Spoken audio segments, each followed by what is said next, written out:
to the unraveling of a bromance before us. I think Doug Ford is seeing that Canada's most popular Conservative premiers, Danielle Smith, Scott Moe, I think Doug Ford is looking at them and saying, oh, what are they doing that's making them so wildly popular with Conservatives? Maybe I should try doing some of that stuff. And one of the things that Scott Moe and Danielle Smith are doing, it's fighting with Justin Trudeau and frequently winning. So Justin Trudeau, I guess, is not in love with his friend, Doug Ford, and vice versa. Because as we know, Doug Ford has frequently called Justin Trudeau his friend when he's giving out money for electric car battery plants. But I guess they're not, the bromance is unraveling. Let's watch. And don't worry, I'm going to get to the guy who's going to raise this tax in a minute here up in Ottawa. And friends, we're standing shoulder to shoulder with you, urging our federal politicians to pass Bill C-234.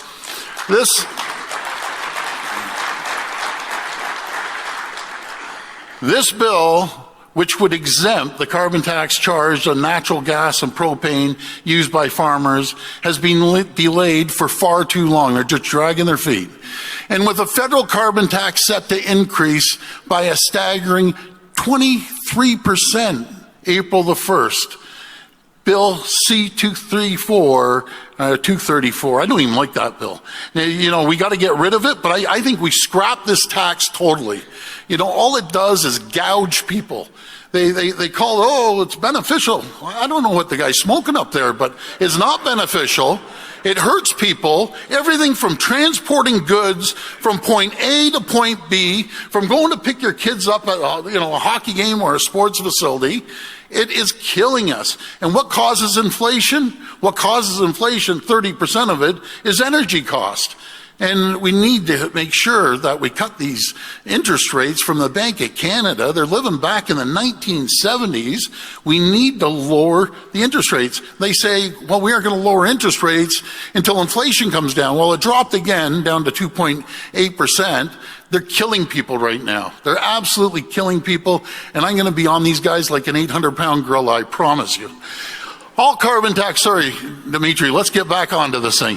All carbon tax schemes, they're absolutely awful. They take money out of people's pockets. They increase the cost of every product you produce. That's why here in Ontario, we're giving people a veto on carbon taxes. Last month, we introduced new legislation that will require future, I should say, hopefully it'll never be a future government, that will require provincial governments to hold a referendum before imposing a carbon tax scheme. And that's all it is. It's a big scheme, a scam, whatever you want to call it. It's just gouging the taxpayers. That's what I call it. I think we can go back to Efron. Maybe you can take a look for it. I was going to put it in the chat, but then I couldn't cut and paste it properly because the robots overheard me bashing them earlier, and then now they're doing bad things inside the internet in my house. But it's Narcity, Ottawa, if you want to look for it. The title is Doug Ford just showered Justin Trudeau with compliments, and the feeling was mutual. It was a love fest on live TV. And that was back in 2020, and it has been successive since then, that they're friends, and then just over the last, I want to say 6 weeks, the fellas are falling out of love with each other. But it was a big announcement between both party leaders. It was for this thing, it was an announcement on at the 3M plant. They were getting a big cash injection from Justin Trudeau to make a bunch of N95 masks that we weren't going to use. And it was just like a back and forth love fest. Like, oh, thanks, Doug. Oh, thanks, Justin. I think they even called each other friends at that point. I mean, if you plug into a Google search engine, Justin Trudeau, Doug Ford, friends, you get frenemies, but they have been very close up until very, very recently.